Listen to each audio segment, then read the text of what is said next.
And happy holidays, Merry Christmas, and welcome to the last episode of 2025 of the Wrestling Roundtable podcast, episode 46. We got our end of the year awards to talk about here today, and I think we've got a fascinating episode here today. As always, I'm Ryan Hall. I got my guy Dominique LaRue joining us as always. Dominique, Merry Christmas, my friend. Happy holidays, and thank you so much for taking your time to join us here today. Oh man, no doubt. We talked about this and I was down for it. I had time to record and hopefully with people hopefully we have more listeners and just, to listen in on our pod and just know that you and I are very dedicated to our craft of our Yes, we pod are. and like I just love talking about wrestling. Oh, So absolutely. Absolutely. Well, what a good, what better place than to do a weekly podcast on that? I know that's right. And Yeah. also Merry Christmas to everyone. Happy holidays. And also Merry Stranger Things Miss today. Because Yeah. that's I ain't get Yeah. much Christmas, but 3 new episodes of Stranger Things, you couldn't ask for more. So Yeah. I wonder what you're going to be doing when we stop recording here. When we yeah. press and play on that, huh? Oh yeah. Oh yeah. All right. All right. Well, we do have a little bit of storyline stuff to talk about here before we dig into the awards. And Raw and SmackDown have been recorded for a couple of weeks here, which is something that I'm sure the guys are grateful for. But a couple of big storylines kind of came out of this came out of this last round of TV, and kind of an incendiary promo that happened between SmackDown General Manager Nick Aldis and our dear friend QB1 Cody Rhodes, talking about "you work for me." And you reminded me of something fascinating, is that Cody and Nick Aldis have a long history together. A very long history. Actually, them two are the cornerstone stones for the competitor known as AEW. Um, if anybody goes back, and I don't have the exact date of when they met, but I do remember, looking at some, I think it was a documentary or just, basically they was talking about, anniversary of what kicked off All In pay-per-view.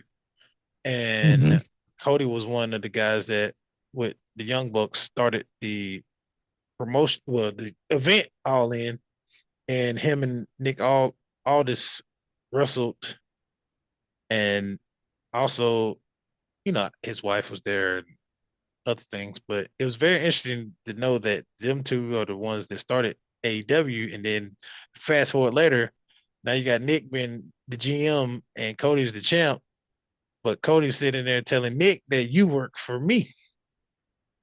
And I'm not familiar if you remember this, but that particular line has been said a lot on SmackDown from another former champion.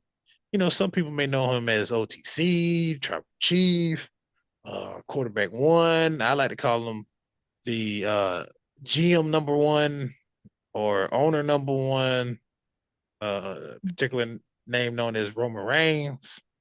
He used to Oh, tell that niggas, guy. yeah, I mean, to the point now where still he tells Nick or Adam Pierce that they still work for him. Like, so it's just interesting to hear Cody talk like that when he never talked like that before.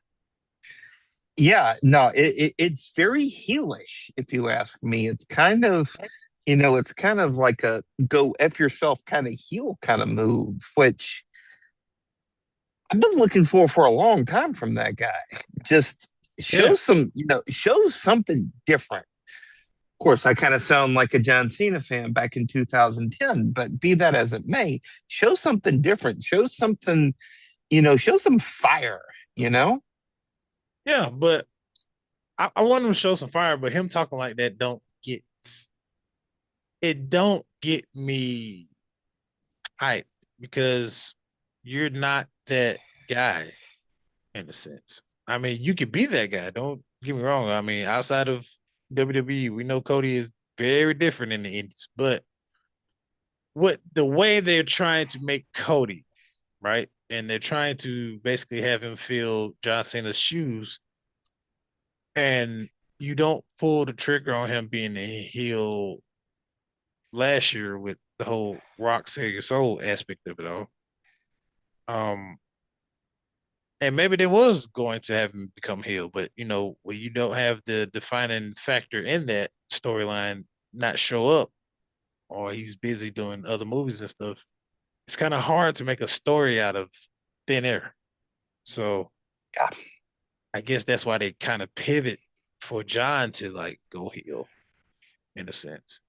Maybe it would have went the way we planned it out, where we talked in previous episodes this year, where think you I think you called it is like the redemption story. Like John goes through the hill run, and then all of a sudden it's the Star Wars aspect of it all, where Cody pulls John back out, but in a sense, by him doing that, he pulls himself in closer to the dark side. It's Yeah. it's like at the end of Return of the Jedi when Darth Vader's helmet finally comes off and you see he's just a guy under that helmet. Yeah, A, and a guy who burned to hell, but just a guy, just a human under that helmet. then Luke is in there, fighting his urges to go into the dark side, and then he literally loses his hand like his father did, which comes to find out, spoiler alert for anybody that hasn't seen Star Wars. If you haven't, then where have you been? But Darth Vader is Anakin Skywalker, his father. Yeah. So Hmm. you basically are going down the same path as your father, but in a sense, your father saves you from going down that path by basically revealing to you. Well, you didn't reveal to him that you're his father. Well, yeah, you did because he said, Yeah. "I'm your father." Yeah. Yeah. So, Though I am your father.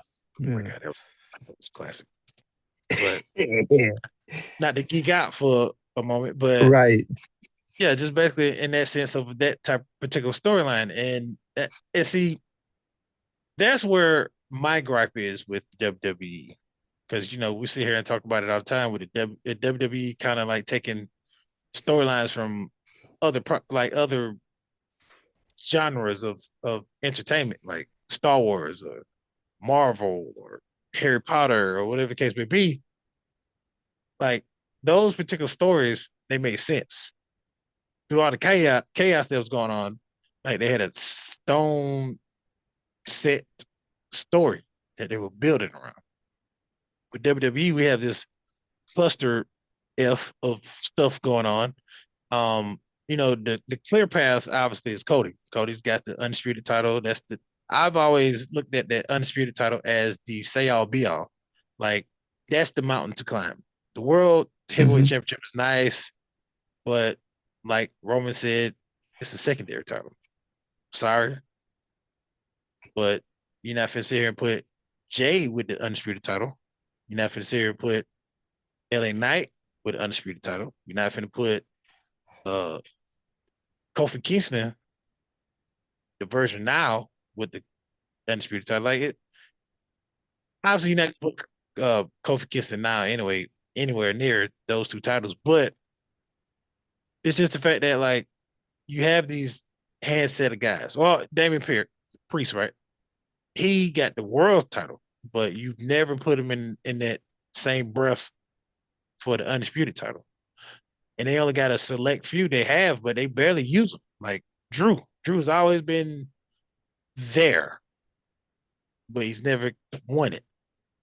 He Yeah. won the title back in the day when it was separate, when it was universal title and the heavyweight title. He won the heavyweight title, but we was, in COVID era.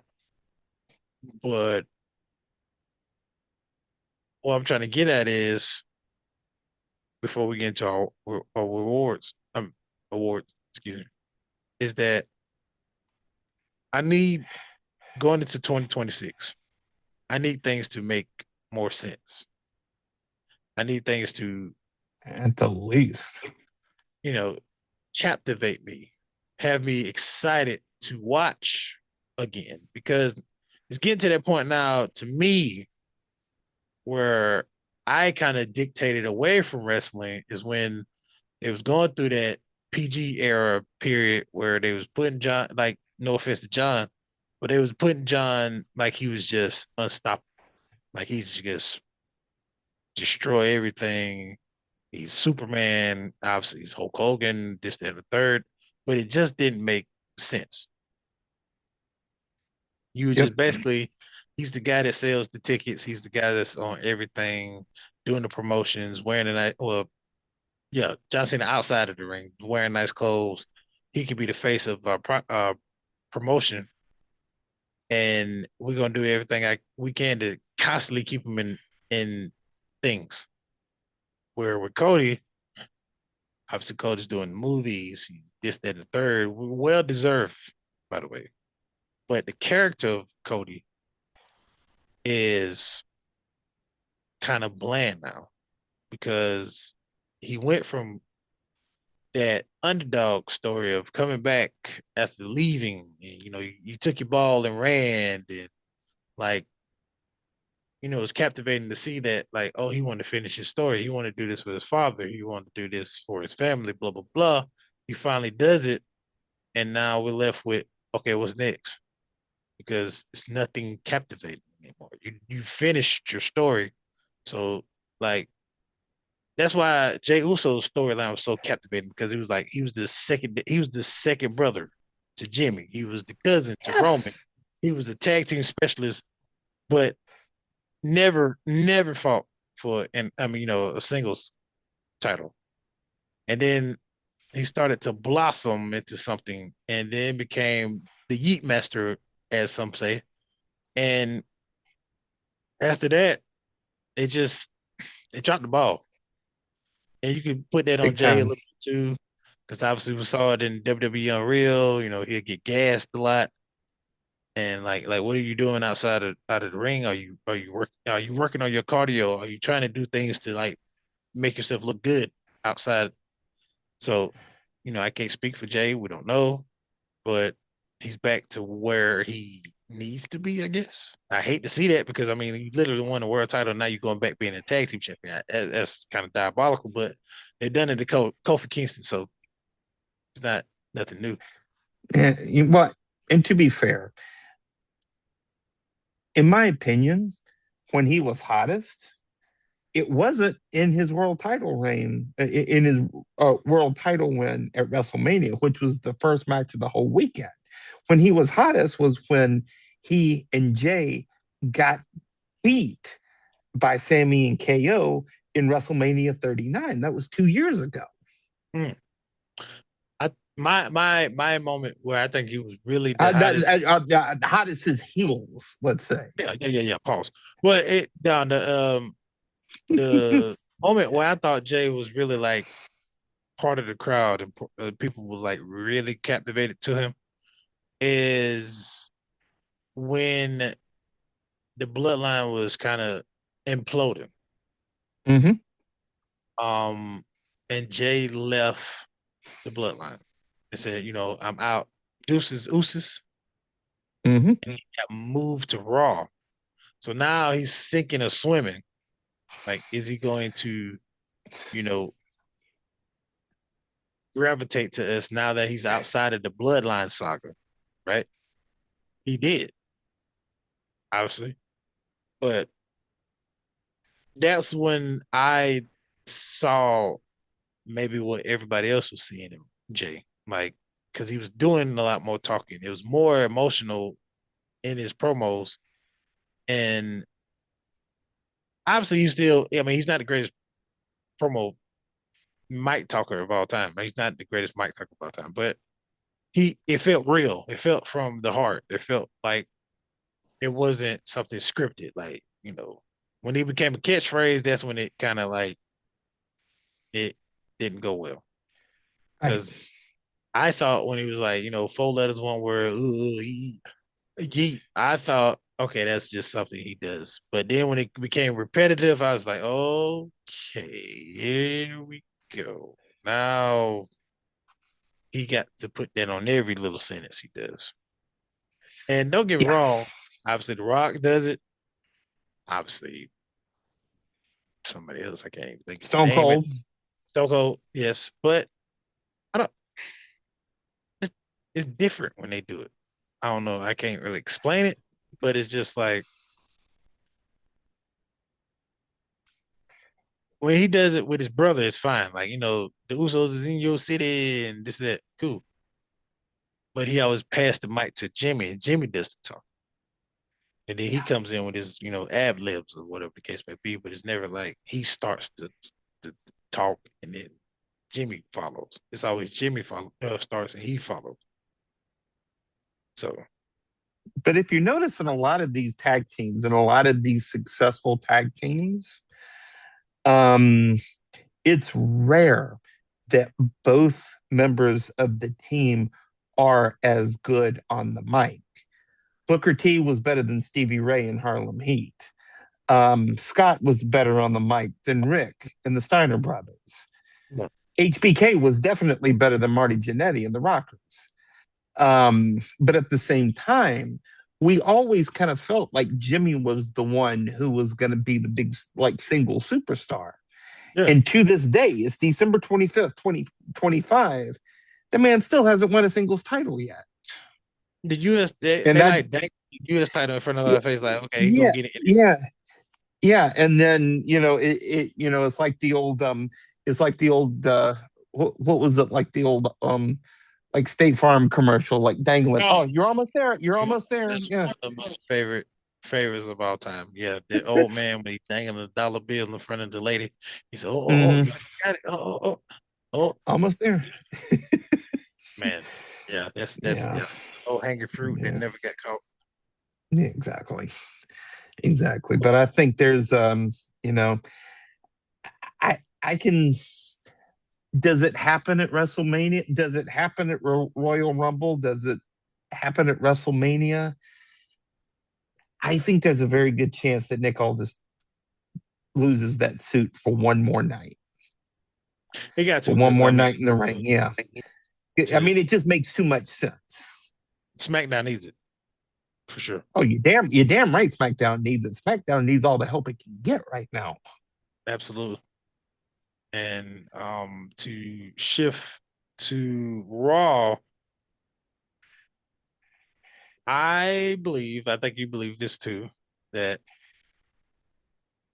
there's something going on underneath that whole facade that Austin Theory is doing. Yeah. Because the man used to wear trunks, and now he's coming out here in these pants that are very resemblant to Seth Rollins pants. He has this aura by him, the way he moves, and he's like, very. And he talks, but it talks like he's being directed in a sense. And he's moving with that same energy he did when he was under the Messiah. Now, for those who don't remember, during the COVID era and the Thunderdome, And even uh, I stopped watching for a while. a particular two fellows that followed a man named Seth Rollins when he used to self-proclaim himself as the Messiah, Buddy Murphy and Austin Theory. Yep. And Austin Theory has been on social media and kind of self-proclaiming himself as part of the vision, but not necessarily the division that was first formed. More of a new turning of a vision. And I feel like one thing for certain, two things for sure. Paul Heyman is not a idiot. Paul Heyman is not a person who's just sits back and not have four different moves set up just in case, like a break glass in case of an emergency type thing. Now, do I believe that Paul Heyman may have something going on? No, because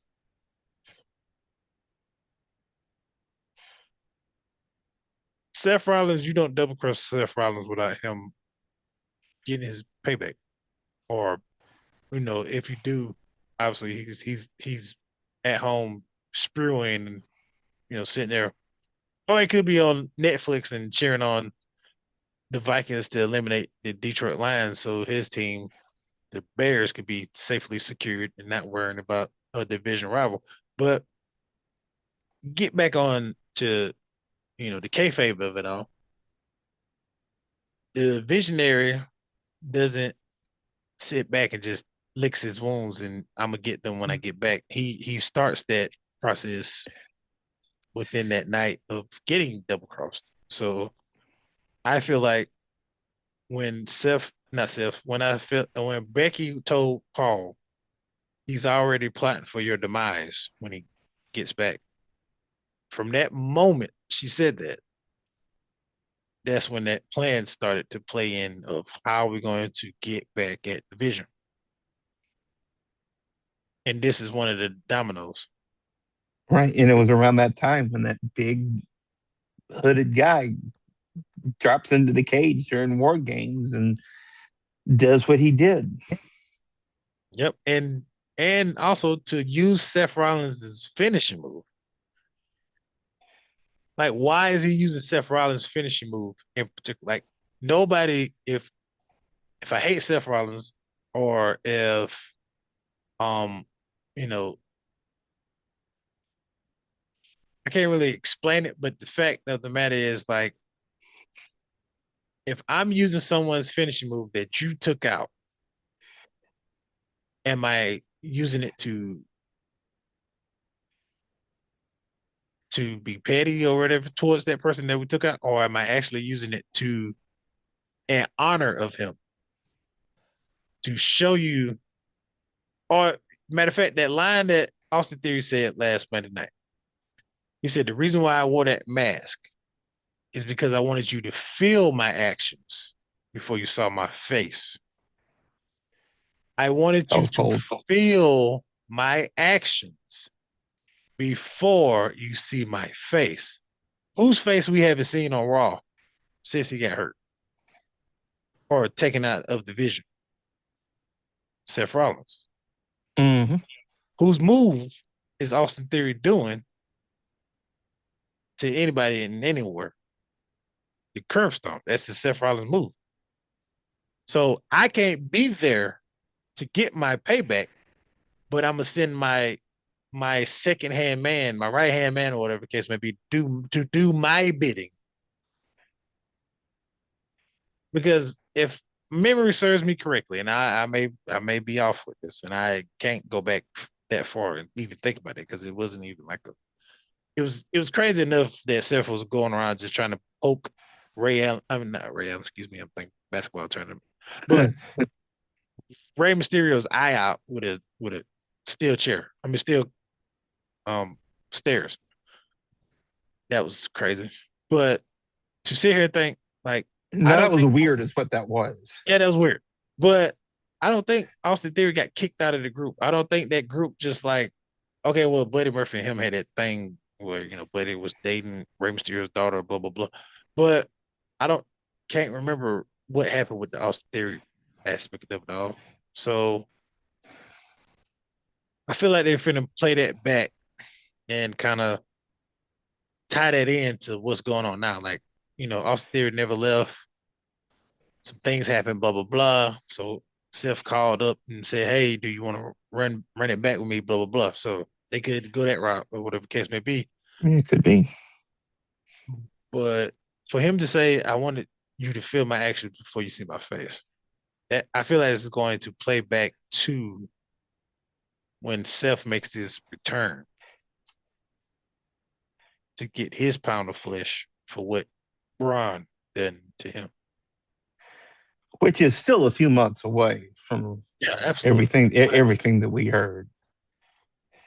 from what I'm thinking, it's gonna be after WrestleMania, but I believe that it'll probably be the night after WrestleMania, the first Raw after Yeah, WrestleMania yeah, that like the Raw after Mania. Yeah, Steph comes back, curb stomps Braun Breaker or something. So could be, could be. now, before we get into our awards, and this is a quick question: What's up? do you or do you not put the title on Braun Breaker January 5th?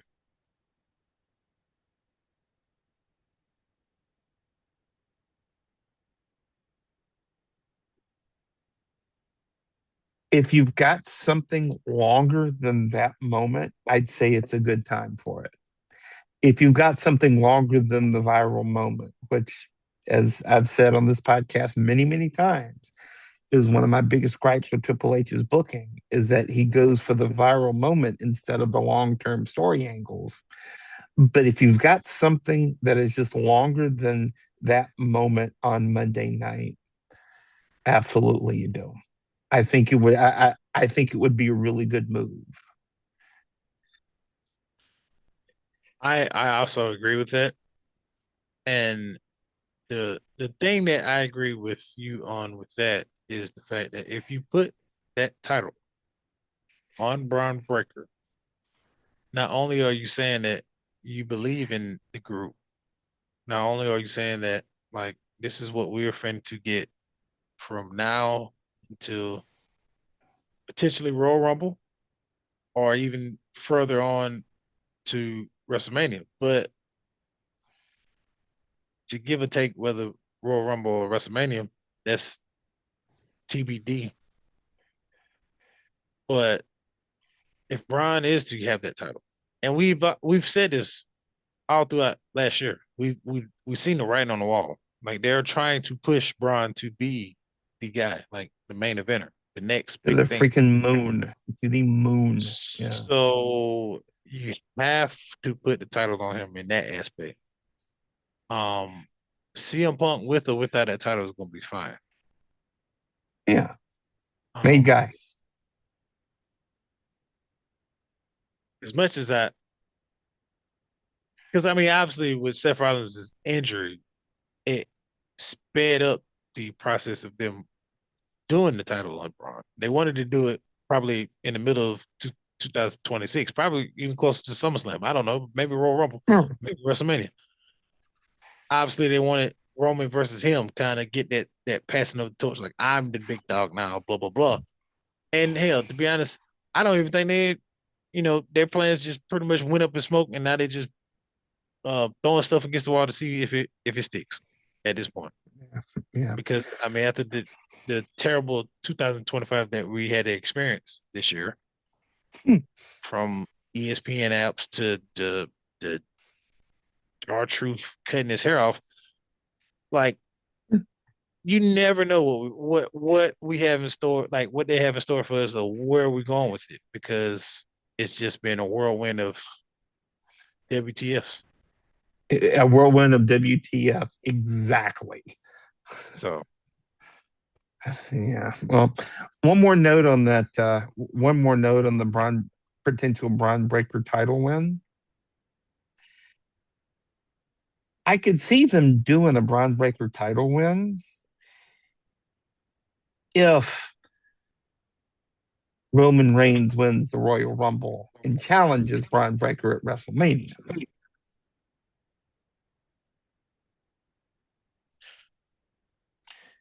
Either the Royal Rumble or the Elimination Chamber, just to get one of those main event slots. hear me out. Yeah. I love that idea, but I would rather it be LA Knight. Okay. Don't hate it. Because the only reason why is we get, instead of Jay Uso run, we get LA Knight's run. We get the Yeah movement going. We get LA Knight's redemption story. Like he goes through hell and high water, right? He wins the Royal Rumble, and from when he wins the Royal Rumble to when we get to WrestleMania, he goes through absolute. I'm talking about beatdown after beatdown after beatdown after beatdown. He gets some payback in between, but I'm talking about Spear. If the vision's still going on with what they got going on, Bronson Reeds is basically tsunami him everywhere on a car, on a truck, in his living room, on Michael Cole. It don't even matter to me. But basically, just kind of like in that sense of like a storytelling, like he keeps getting beat Tsunamiing him through Michael Cole, that would be hilarious. But go right. on. Well, like kind of like a Rocky story. Basically, he getting beat down, beat down. Exactly. It's like, man, this dude is not going to get that title, and then This man will not die either. yeah, he won't stop. Yeah. I mean, he's literally his catchphrase. Yeah, yeah, yeah. Yeah. Come on, bring it on. Yeah. So because the man he has all of us, right? We're Yeah. behind him no matter what. And like literally, you said this numerous times. You don't put someone like LA Knight on SmackDown. I mean, not SmackDown. Slim Jim's commercials, right? If he's not going to be in relevant storylines of that magnitude, like you just don't put freaking Grayson Waller telling folks to snap it to a Slim Jim. Nobody knows him outside of No. us wrestling fans. And then he's The most Australian, so the his Yeah, yeah. accent is gonna throw everything off. Right. The most important endorsement in wrestling. Period. It's what, like, yeah, I mean, it's like that's what allowed when Macho Man signed with WCW, that's what allowed them to barely pay the man because he was getting paid so much from Slim Jim. Slim Jim. Yeah. Yeah. I mean, that's basically like you think about any big endorsement, like okay, with Sprite in the NBA, they got Anthony Edwards. The NBA is widely known with Sprite and like what Coke, not Coke. Right? I'm trying to think of somebody. Pepsi, right? You have the biggest, brightest stars. Got uh, Jefferson, Justin Jefferson. You got Josh Allen. Those type of guys. Like you put guys that are popular, that are definitely known. LA Knight is known. Everybody knows LA Knight. He's the guy that says yeah. He's the guy that is the love child of Stone Cold Steve Austin and The Rock. Those type of things. So eventually, you can't have this man in all these title matches and he not get the big win.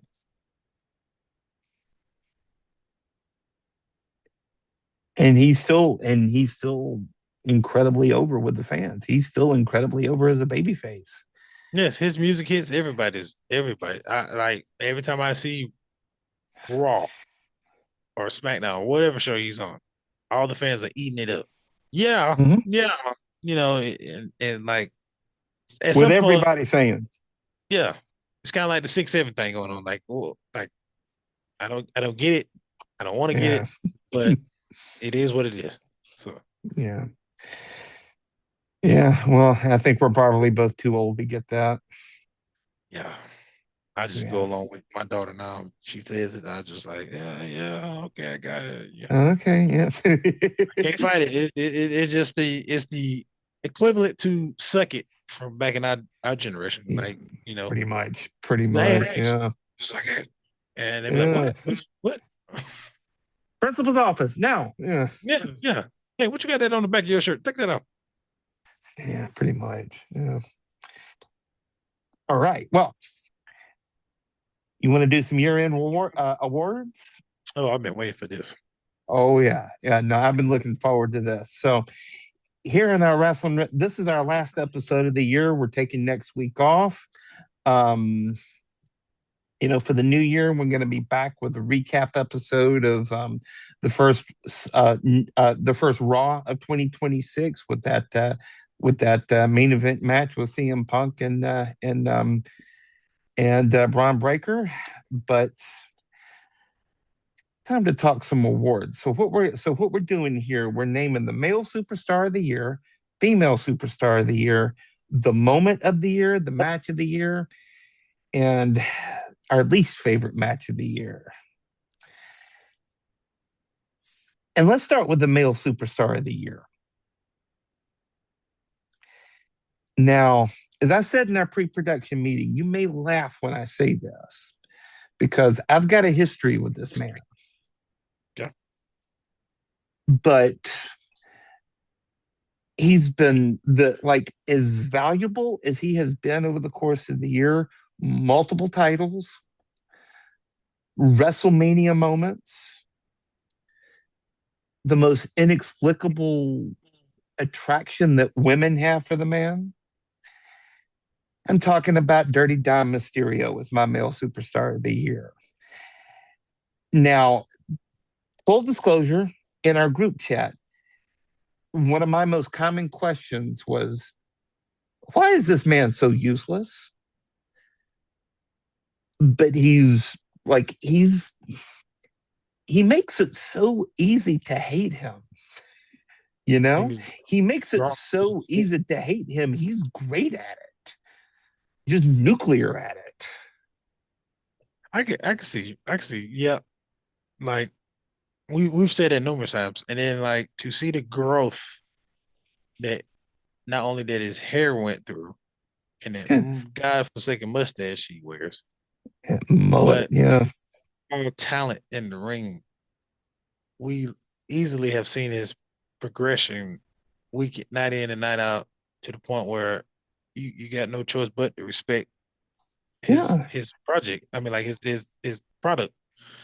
Um, I'm behind you. I'm fully behind you on your choice, and it's ironic that you say that because I had two choices, and I'm going definitively with this choice that I'm picking. But Dom was he's 1A to my 1B. All right. So this I, this I I got a hunch I know who it is, but go on. so this man had a match with Dom twice, as a matter of fact. Um, he's widely known as the GOAT of pro wrestling. He Okay. broke Not who I was thinking of, but go on. ah, I got you. Yeah. He broke the record this year of Ric Flair's long record of 16 titles. He's Mr. 17.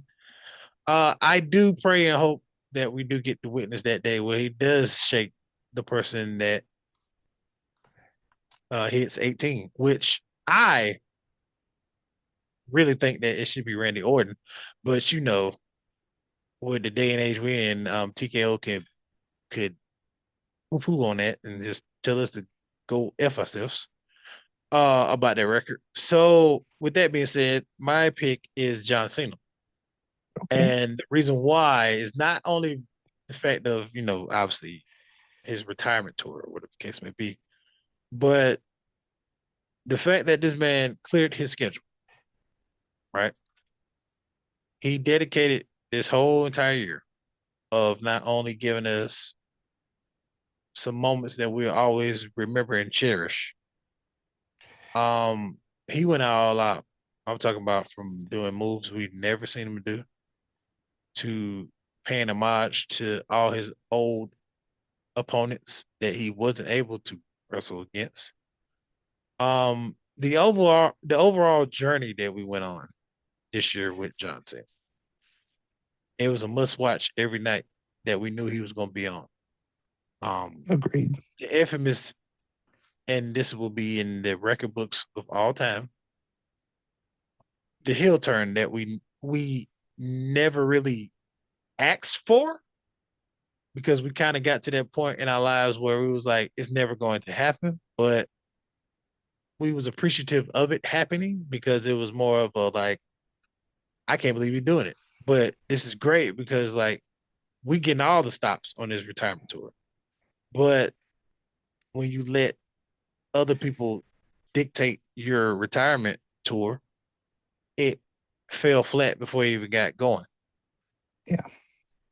And it's no offense to John Cena himself because I mean he said it on Cody Rhodes' podcast. Like, when you're and I mean he ethically he put it in words I'm not gonna repeat on this pod, but basically when you put ingredients on the table to make a cake and you take basically the flour and the you could say held the pan at that point. It's like, how are we gonna make this cake? Because we don't have the ingredients to make it. Because you want at the last, I mean, not at the last second, but the next few weeks, this guy can't even attend the shows that we need him to attend to make this storyline even stick. Yeah. So that wasn't on John, and like I would never put that on John. I mean, because I mean the man retired. The Right. man literally cleared his schedule, was going to give us 220 days, dates, Mm-hmm. whatever the case may be. But TKO told this man, we just need you for 36. Told the GOAT of pro wrestling, the main reason why people go to WWE to watch WWE. You put John Cena on a poster, he gonna be there, and there's nobody that's not going to show up for that live event.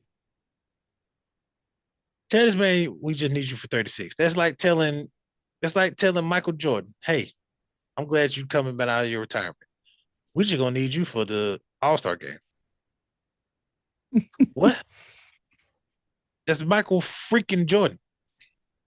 He literally made basketball what it is. Well, not made it what it is today, but he was the heart and soul of basketball in the 90s. Yeah. I mean, it's like getting the remaining members of Led Zeppelin to come out of retirement to play one song at the Grammys. It's the same, it's the same concept. You're leaving millions on the table. I never understood when he said that on Cody's podcast. It just blew my mind because that's millions of dollars, t-shirts, tickets, concessions, ESPN subscriptions. It's leaving millions on the table, and it doesn't make a lick of sense to me why they Right, we could have got that down from 200 down to 36 states. so many storylines. Yeah, We could have got storylines. we could have got so many repeat storylines. I mean, like that's one thing I would have rather watched than Cody and Drew going back and forth for a millionth time. I'd rather watch Randy Orton and him go back two more Yeah, times. AJ Styles two more times. CM Punk two more times. Surprise of Chris Jericho eventually coming back. Like John would have been going into 2026 on the tail end of his tour, and we could have got Chris Jericho, Kevin Owens coming back potentially. The list goes on and on. But now we as wrestling fans don't get that experience. We have to sit here with the what ifs. with just the kind of the blank feeling that we had last Saturday at Oh, that and it was Saturday like night main event. Yeah, it went from emotional, like, oh man, this is the end, to some people saying F you Hunter, some people yeah, flicking, you know, Nick Khan off. It was a whole bunch of stuff. And like you left feeling empty. Like I yeah. can't believe It's like I texted you. I wanted to feel emotion that night. I wanted to have tears that night. Nothing, just nothing. blank. Just blank. Just blank. And Uh, that's how we're gonna feel for the rest of until they make it right. Until John, maybe, you know what? I know I said I was gonna come back, but I can give you one last match. God, I hope it isn't Saudi Arabia WrestleMania, but I didn't Well, say that buddy, you out want to loud. sign up for Yeah, that because it's definitely gonna be in Saudi Arabia. I didn't say that out. I didn't say that out loud. Damn it! Oh my God! All right, all right. So, female superstar of the year. Oh, I'm ready for this. Yeah. Hit me with it. Naomi. Naomi. Yeah. To go from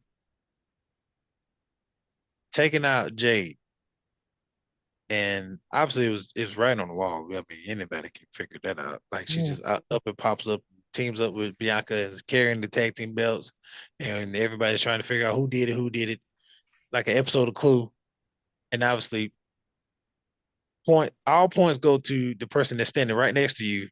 And then the roller coaster of after the fact that she did it. We get, her and Jade and Naomi tried. Naomi is a vet, and she done her best to make Jade look good, and it helped. Obviously, there was some Yeah. points in that run with Jade that we pointed out that it was, Jade's still green in the aspect of WWE, some stuff that she still had to work on as far as that. But now look at Jade now. She's back to being AEW Jade, but within the umbrella of WWE. Mm, Um, but completely. that heel turn, and I didn't think that proceed with caution was going to stick. But boy, G Galloway's, she did it. And I am nothing but thankful for her. I've been a Naomi fan for quite a while. I'm not a super Naomi fan, but I always thought Naomi was very, very good in the ring. And she just had that personality that could never see her being like a heel. But when she became a heel, oh man, that propelled her career to the stratosphere. Like she always had that kind of happy-go-lucky kind of Yeah. thing. Yeah, I'm just happy to Yeah. be here. I want to make people smile, like, yeah, Come she's out and been a dance. champion I and mean, stuff. yeah. Yeah, she's been a champion and stuff. And then like when she left, when her and FKA Sasha Banks, it was more of like, oh man, I miss Naomi. And like, is she really going to fly outside in the Indies? And she did. She prepared, like she transformed herself. She built her character up even more. She won a world title with TNA and comes back, and she kind of got respect on her name now. So when the whole aspect of her like teaming up with Bailey and kind of being that, glow dance, this, that, and the third, whatever the case may be, I was like, hey man, what she left to come back to be doing this again? Like, but she just flipped that switch and became proceed with caution. And man, if it wasn't for Jimmy yeeting in you know, yeeting the Careful ski, now. I mean, we still be talking about Naomi right now. Like, I Yeah, don't we'd think still be talking Stephanie about has her that. as champion. Yeah. Yeah, I don't think Stephanie has that title. As much as we talk about like, how good Stephanie is, maybe she probably would have been champion. I sit here back and think now she probably wouldn't have because Naomi was on the tear. Like she was hotter than the fish grease. We would not have had Stephanie versus Nikki Bella at a big four pay-per-view. We wouldn't have had Tiffany versus well, well. No, Yeah, I maybe believe we would have. I Yeah. believe Stephanie. I believe Stephanie goes and gets the title from Tiffany at that point. Yeah. Yeah. Yeah. Agreed. Agreed. And she was also my female superstar of the year.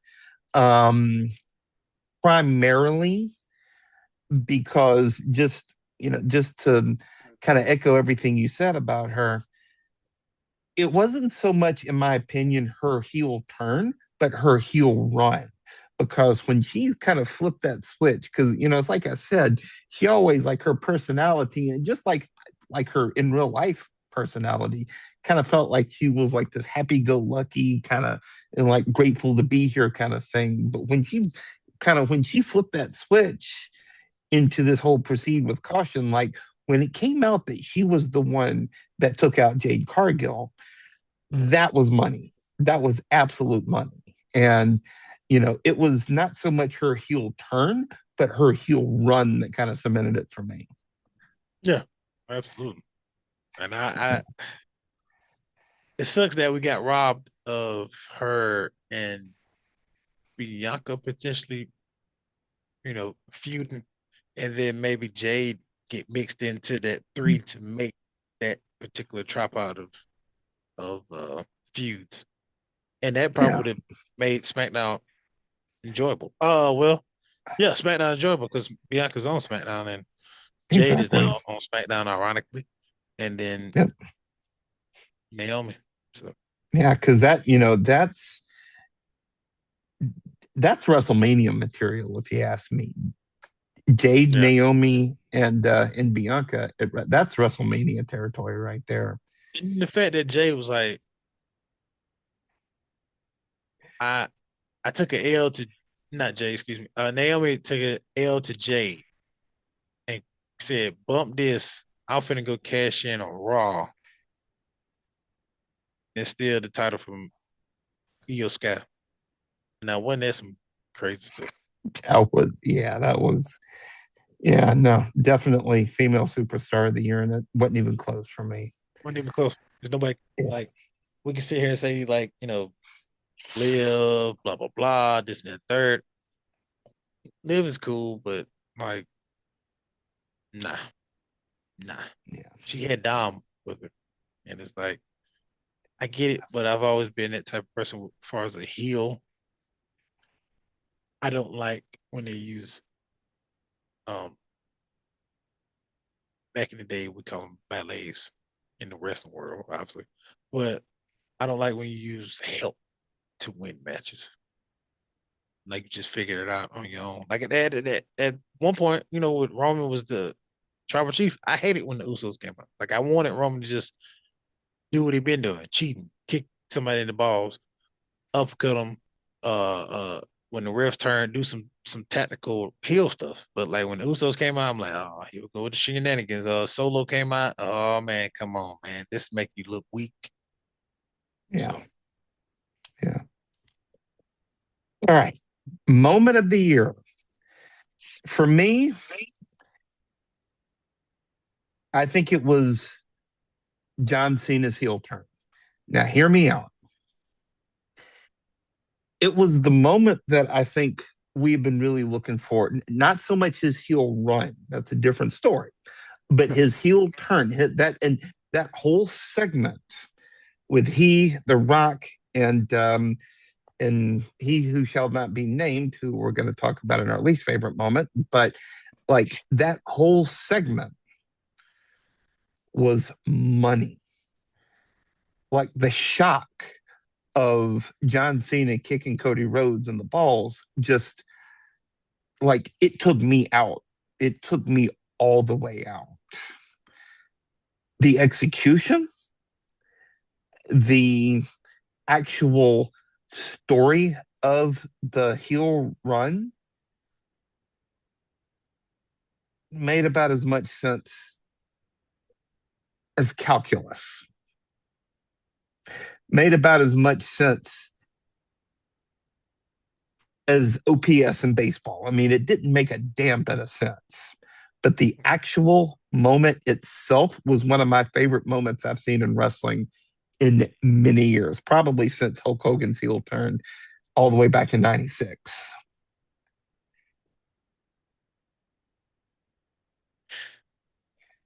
it's hard to have one because it's been a lot this year, to be honest. Some good, some bad, mostly bad. Yeah. Oh, and it's tough because I had one, but then I realized, oh yeah, this moment did happen this year.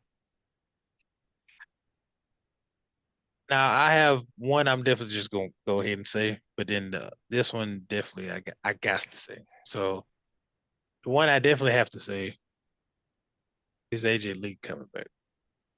Yes. Obviously, we saw it happening, starting to see the blueprints of it. Like, okay, is she coming back? Is she coming back? Is she coming back?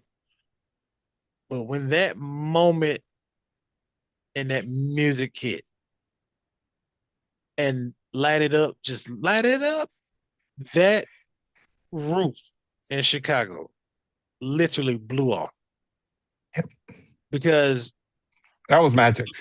if nostalgia was defined in the moment this year, it had to be AJ Lee coming back. And then not only coming back, but she skipped like, you know, obviously that's part of her character, so she's going to do it.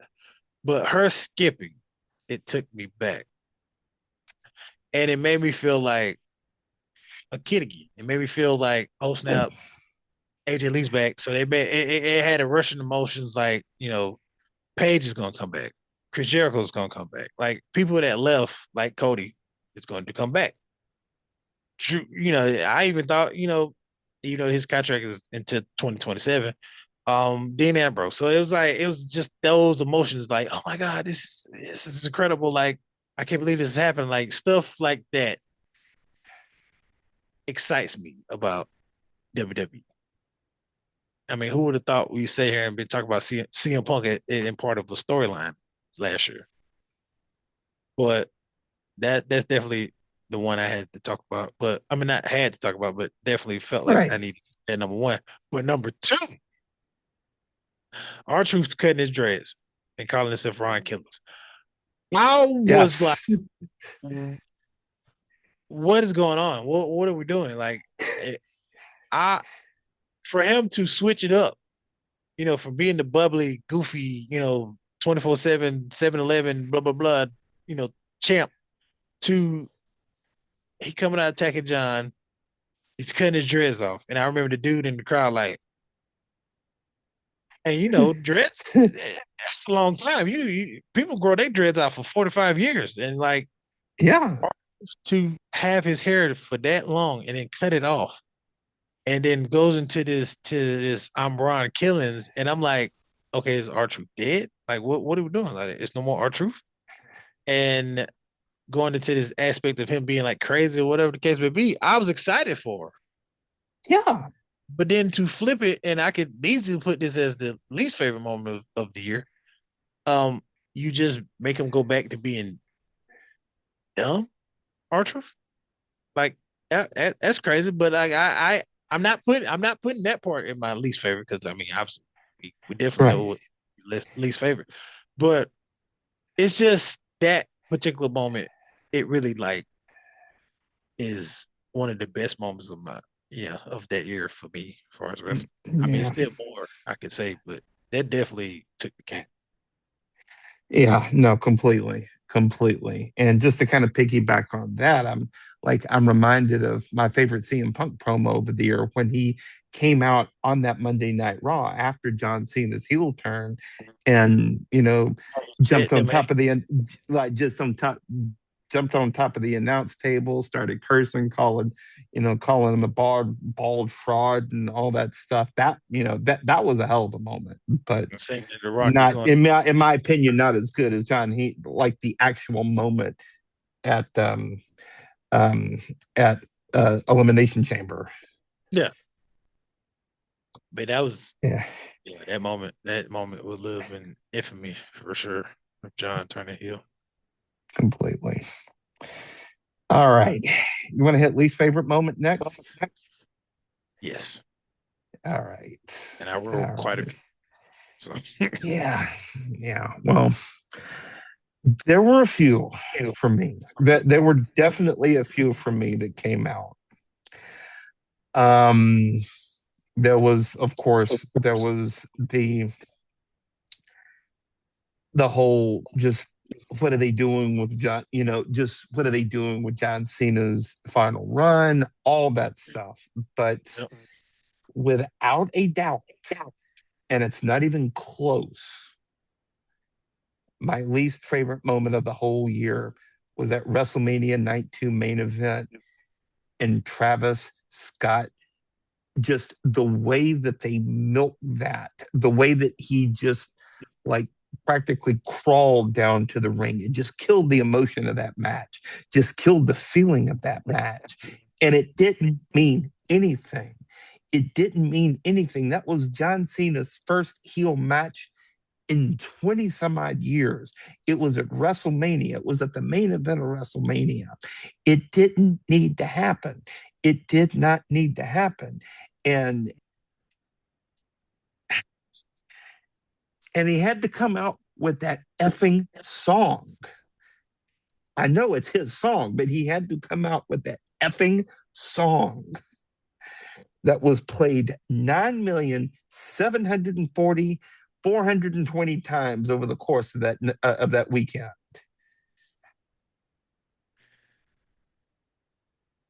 Before I jump on that and Yeah. continue with that with you, I wrote down a little bit of moments that I didn't like, and but that's definitely my pick too. All Uh, right. John Cena's whole entire hero run is least favorite of mine. Drew versus Cody, just in general, is another favorite moment of mine that I hate. Uh, as wonderful and astonishing, and I'm so happy for the both of them. I I am ecstatic for them, and I can't wait to their pride and joy comes. Naomi announcing that she got pregnant. That's another least favorite of mine. I mean, Right. I'm happy for it. I am. I love it. Right. But it just it killed the women's division after she had announced that. Like, Yep. no offense to Stephanie Bakira, but Naomi was on a like Hall of Fame run as heel. Complete offense to Nikki Bella, but go on. Yeah. Um, the Rock Soul storyline. Just anything with that. Yeah, it was my least favorite moment. The 1, 2, 3 or 3, 2, 1 or whatever he did at Bad Blood. That was another least favorite of mine. Um, God, there's so many. But to turn around and pivot back to that god awful moment, like you said, the the first match since John was a heel, the lead up to that match was was perfect because we're sitting there, we're listening to John doing the promos, we see Cody going back and forth, them going back and forth. John talking about he's ruined the wrestling, this, that, and third. How he's going to ruin wrestling. Now, you can actually say this played into that, which is weird, but I'm never going to add that it made sense in the aspect of ruining wrestling. John could do that by himself. But like you said, Scott came out in that song, and it wasn't even a song for me. First of all, you come out with a hardcore title belt. Why are you coming out with that belt? Why? It doesn't make you look imposing. It doesn't make Why you look. not? Why the hell not? I'd rather you would have came out with a steel chair, a burning bat, something, something, a gun. I don't care really. To be honest, like you should have no business being in that match from the jump. But not only do you come out with that godforsaken belt, and I love that belt, you come strolling your tail down that ramp like you're the Undertaker. Brother, why is it taking you 20 minutes to get to that ring? You're not the Undertaker. The Undertaker is the only one that can walk that slow, get to the ring, and it still be like imposing or it's worth the wait. I just need you off my TV screen because the match is on them two, Cody and John. He shouldn't have even been there. You have no business being involved in that match at all. Like we got you at Elimination Chamber. That was fine. That was it. You ruined a great picture between just Rock and Stone Cold, like teaming up, being heels. But then to go to Las Vegas and at night 2 of a very, very just pivotal moment of John Cena's retirement tour. The man is breaking the record. And you bring your dumb ass down there with that stupid ass title. And you don't look imposing. Cody is a foot over you. Like, and the whole time we're sitting there thinking, okay, the Rock is coming out behind him, right? Like he has to. And it's just him. That's what made it even more worse for me because I'm like, okay, Travis coming out. Okay. So either he's coming out and the Rock is coming behind him, or the Rock is already in the ring, just snuck in or whatever the case may be. Rock is nowhere to be seen. Nowhere to be seen. I mean, except a day or two later on Pat McAfee's show.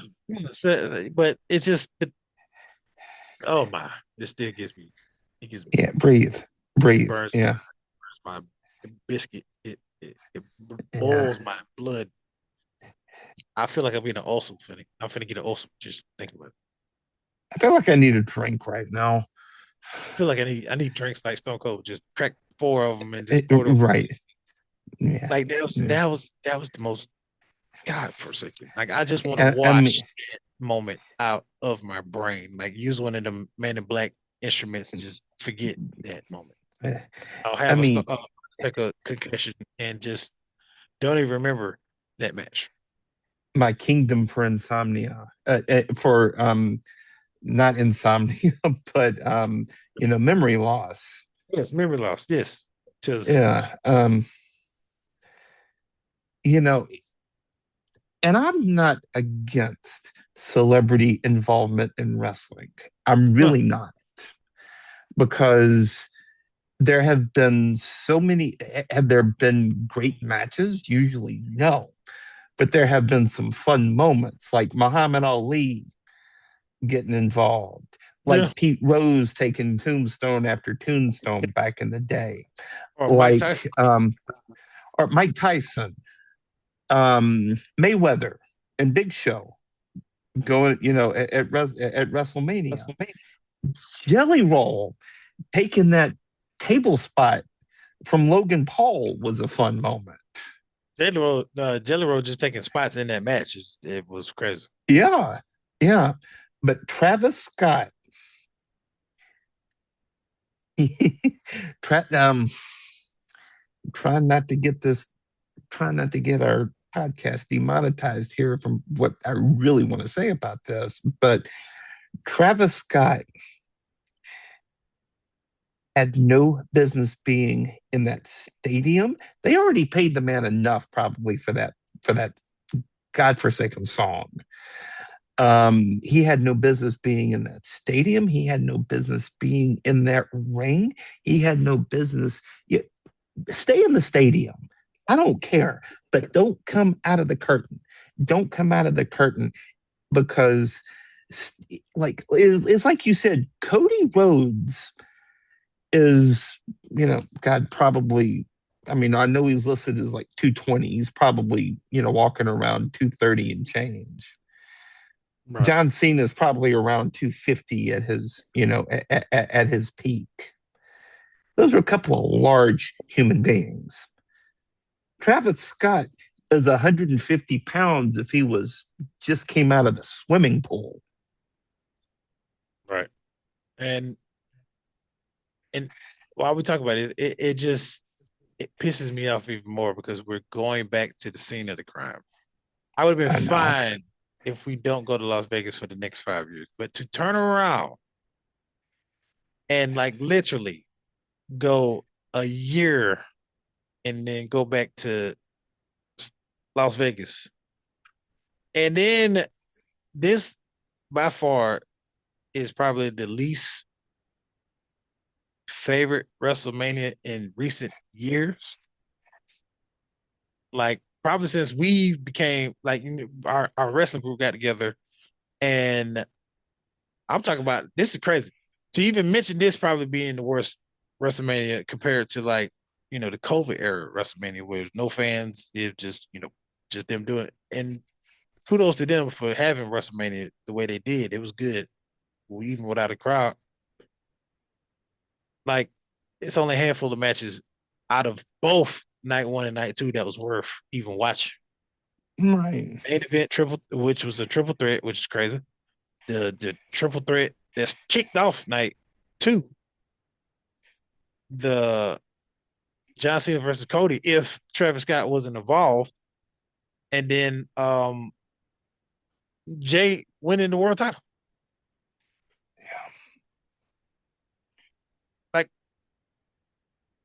I can't even sit here and even just off the rip outside of the matches I just came off my head with. Can't even tell you what happened in between both nights because I just didn't care. You sure you didn't like Charlotte and Tiffany? I say when my tongue I firmly thought planted inside my cheek. I Uh, think the Jacob Fatu match was fine. It was yeah, good. Yeah. yeah, yeah. I'm not even going to comment on Charlotte and Tiffany. Yeah, yeah, yeah, Like yeah. them Don't, both. yeah, yeah. Good on you Um, not taking the bait on that. yeah, I like them both. Ironically, we I saw I think we both saw the video of Tiffany working on a wrestle like a ladder match thing, and she almost cracked the skull open. Like I'm thankful she did not get hurt. Oh my And God. Yeah. like that just shows you right then and there, like outside of us talking about their characters, we do respect all competitors and like all performers because like to do some of the spots y'all do and work on them outside of like actually doing them on live TV, like she got whiz, man. Yeah. Well, before we get on to the match of the year, just a kind of a quick side note on that. Um, yes, do remember seeing the video. Yeah, that was Like crazy. Um, she was that much away from like a hair away from winding up in traction. That was scary as hell. And that was just at a rehearsal. at a rehearsal. You know, Yeah. like a rehearsal with crash pads and, all that stuff. But, like it reminds me, do you remember God, I think it was the WrestleMania they had out in San Francisco. Mhm. 31, I think that was, Yeah. where they had Seth Rollins and Randy Orton. Yeah, I do remember that. And they were in, like I remember, like if you remember that RKO that came out of the curb stomp. Doing Randy like pushed him up. Yeah. Yeah. Yeah. Apparently they could not get they were working on that in practice and they could not get it at all. Like they couldn't land it at all. Oh, And I they remember talking about that. Yeah. yeah, and like the producer of that match was like, let's not even worry about it. And Randy was like, I can do it. I can do it. Trust me. And then they went out and then they nailed the spot. And that was, one of my favorite spots of that whole show. Probably So one of the these guys, best. I mean, these guys are pros. These guys are absolute pros. Probably one of the greatest RKOs of all time. At least top Absolutely. two. Absolutely. Yeah. All right. Match of the year. Match of the year. Now, yeah. So I don't like ending on a sour note here because, again, this is our last episode of the year. But um, this was a tough one for me. It was. Yeah, I mean, when it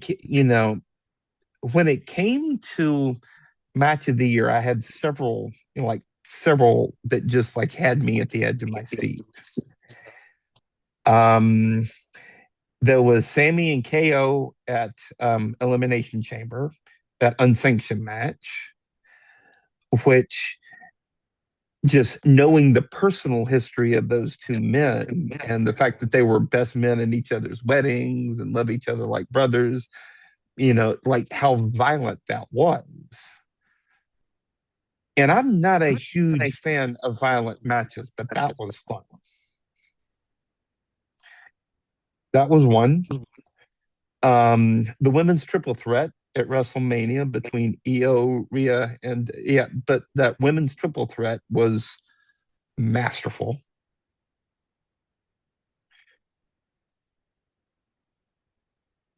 But the one that I came up with didn't even have a whole lot of storyline behind it. It was just a hell of a lot of fun. AJ Styles and John Cena.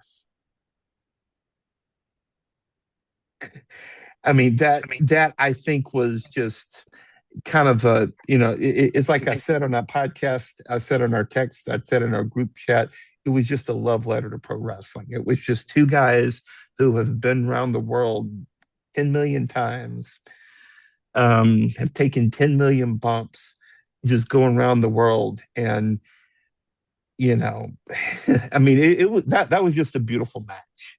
It was Yeah. just, and pro wrestling, yes, pro wrestling is simulated physical combat, but there's a real beauty to it when it's done well. And that was a beautiful match. That was one of my favorite matches in a long time. Definitely my match of the year. That's a great choice. And I I I agree with you on that. Um But also with my pick, obviously, because we don't want to just sit here and agree with both our answers. It was tough. It was really, really tough to sit here and try to pinpoint like one over the other. I mean, even recently, the deadline match between the guys and the Iron Survivor match with Oh yes, the one at the NXT pay-per-view a couple weeks ago. that was a great that with that particular stipulation. I really wish they would put that in the main roster. Um, but I gotta give it to my women. Um, now the pick is tough because it's both triple threat matches, ironically. Uh, and two of the competitors were basically in the same match. You just take Naomi out and put Bianca in, or take Bianca out to put Naomi in. But that the Rhea, Io Sky, and Naomi, and I could either put them together as a sandwich and make one. But those two matches from WrestleMania and SummerSlam, put them together, and the women tore the house down. Brother, no doubt. And for you to put that match to kick off night two, and the way they did it, kudos to them.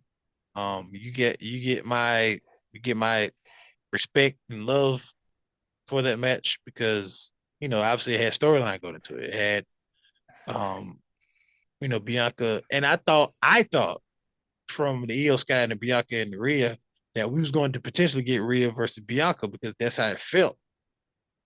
But unfortunately, Bianca had to break a finger, which that was out of her control. And then to turn around and get those two same women, Io and Rhea, and get Naomi in it, it was magical. It was just chef's kiss to them. And it's funny because our one of our members in the group, he hates triple threat matches. Mm. I can't stand it. But whenever you do a match like that correctly, that's the formula for it. Because all three women had a spot that showcased their talents. All three women had story coming into that match, and like everything just fit well. And I think I talked to you about it when we did a review the night after. Uh, when you have different styles of wrestling involved, sometimes it can be great, Yep. sometimes it can be terrible. But like to have two powerhouse women in that match, in Rhea and Bianca, and then Io Sky, a high flyer. But then when I say powerhouse, Bianca's a hybrid. She's strong and powerful, but she's quick and agile too. So with all those three going in, you have insane spots like they had. And then we turn around and the same could be said about Naomi, but Naomi ain't known for her power. She has strength, but it's more of her athletic aspect of it though. Or her she has quickness and uh athleticism, and she don't have to necessarily rely on her strength that much. And then we ain't gotta sit here and just pinpoint Rhea just straight powerhouse, but that's what we know her for. She's very strong Yep. and she's quick, but I haven't seen her do no backflips or anything like that. And not to say she can't, Nope. but that's not her character. So No, she's not doing top rope. She's not doing top of the cage spots at a War Games match. oh yeah, no. In the trash can. So Yeah, with the trash can. Yeah. but yeah, All that is right. my match of the year for sure. Yeah, that was damn close to being my match of the year too. I got just, but just the way that those, the way that those matches unfolded, both triple threat matches at WrestleMania and at SummerSlam, just the way that they unfolded, um, it kind of gave me a little bit of flashback to some of the opening matches back in WCW, some of those pay-per-views, like that iconic match between Rey Mysterio and Eddie Guerrero at that Halloween Havoc, like Oh, 1998, I man, think it yeah, was. yeah. That's Yeah. a very, very core member of mine, especially when because as a kid, I watched the movie. I think it was called um, it's a Billy Zane movie, and um, Rey Mysterio dressed up like him for that match in that purple Mm-hmm. bodysuit, Like in that purple bodysuit. and that was the character in that movie. I had to look it up, but Yeah. he dressed up like that character, and that was a great moment. So Yeah, yeah. Well, but just a lot of those, like a lot of those guys, like Eddie, like Ray, just a lot of those guys ended up becoming Hall of Famers to this mhm, day. to this day, Yeah, by starting out on those curtain jerking matches, so to speak. All right, so that's it for our end of the year rewards. If you want to give us some feedback on what you thought was good, what you thought we overlooked, leave us a comment, drop us a line, follow us on our Facebook page, and we'll be happy to hear from you. the Phenom is what the movie was called. Yes, yes. The The Phenom. Phenom. Yeah, I love that. But All right.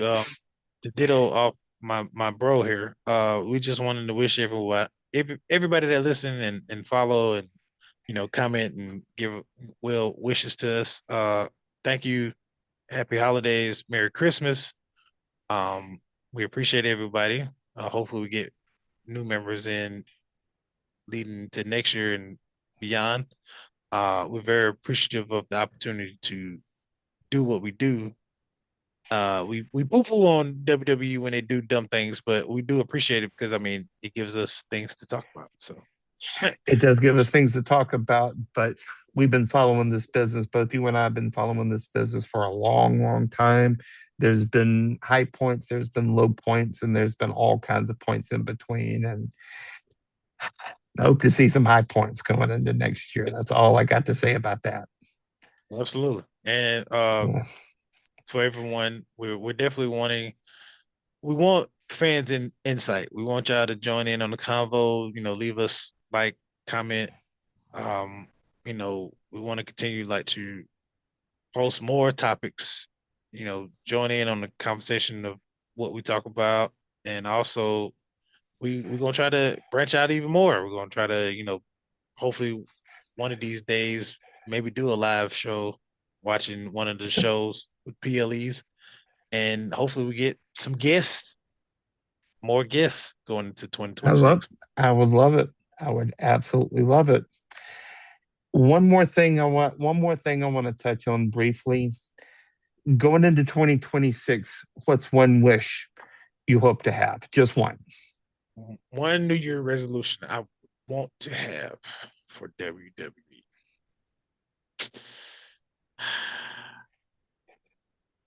One that's manageable because I know the ticket prices are not going to go the way we want them to go. But for the love of God, Judgment Day just break it. I I don't know how often I had to tell you this in text messages or our group text or just even on this pod, but I am over the Judgment Day. That died a long time ago with Rhea and Damian leaving the group. Yeah. And quite frankly, when Carlito got kicked out, that's what really set me over the edge. Because I didn't I couldn't Over stand the the group edge, he anyway. says. Yeah, yeah. I couldn't I couldn't vibe with them after Rhea and Damian, but then Carlito kind of got me like, okay, I could still stomach him because Yeah. he was the like you always point out, he was the uncle in the group where he was just like, oh, look at that hot mama right there, this, that, and third or whatever. He just make goofy faces and stuff. Or say Yeah, something the goofy. the out of pocket uncle.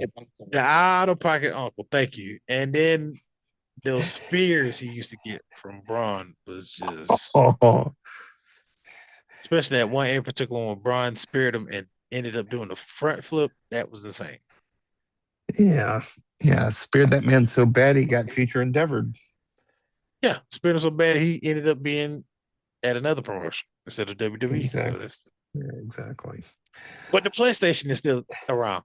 What the world? Well, go figure. Go figure. Mine is simple. I see they got a lot of faith in this guy.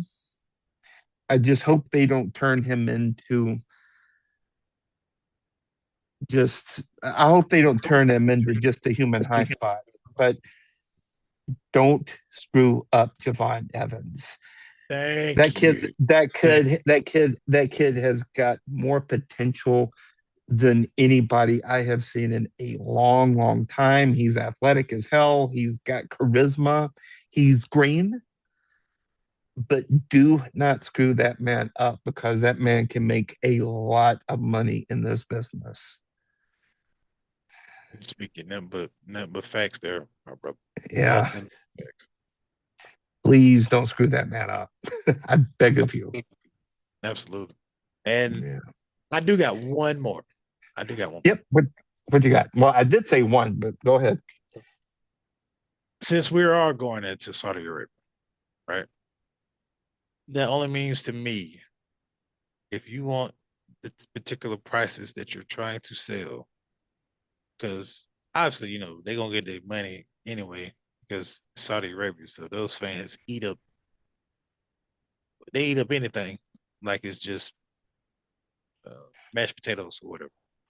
But in my eyes, if you're trying to sell tickets like you're selling over there, over here in the United States, if to justify us wanting to see that particular product live, please, for the love of God, and I'm begging anybody of any substance of WWE, please make it make sense. I don't want no more Rock coming out doing 1, 2, 3s. I don't want no sell your soul bull crap. I don't want nothing in that aspect. If it's going to be something like that, follow through with that aspect. Do not have us going into a storyline. It starts and you just brush it off like it never was there. Point example, big New Day with Biggie. You kick this man out of the group.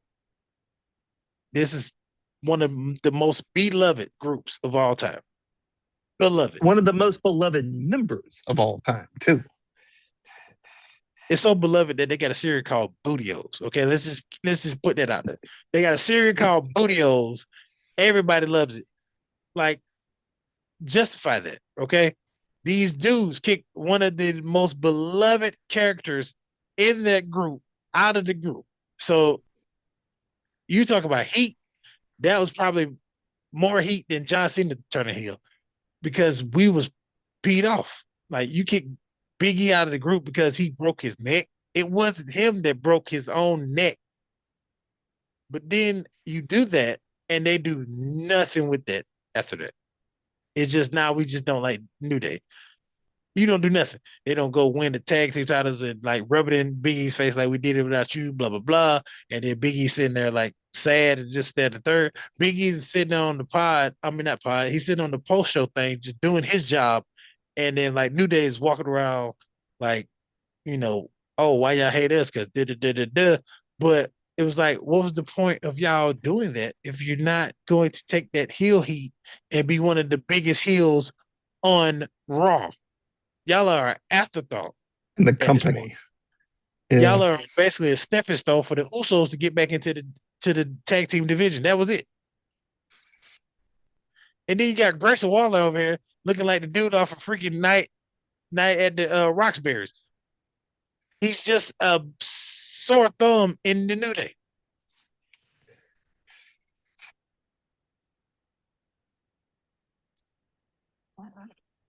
You might have called him you might have called him the Oreo cookie. There's not New Day, it's Oreo. And you know why I said that. So anyway, Yeah, but yeah, yeah. I know.